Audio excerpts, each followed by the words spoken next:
ada customer yang saya nak jumpa. Dia duduk dekat Jalan Kelang Lama. Dia nak 1 dinar 2 keping. Dia kata, bang, bajet saya RM5,000. So item apa saya boleh dapat?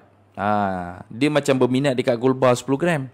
Tapi saya bagi tahu 10 gram gold bar hampir 5,900, 5,800 lebih. Bajet dia RM5,000. So yang cantik dia boleh dapat 1 dinar 2 keping. So kalau diorang kata saya bajet RM5,000, item apa yang saya boleh dapat? Saya syorkan ni 1 dinar 2 keping boleh dapat, insyaAllah.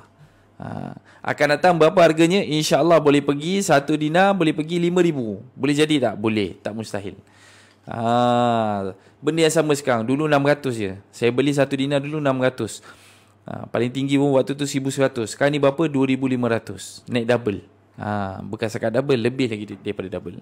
So untung tak? Sangat untung bila kita simpan emas. So tuan-tuan perempuan,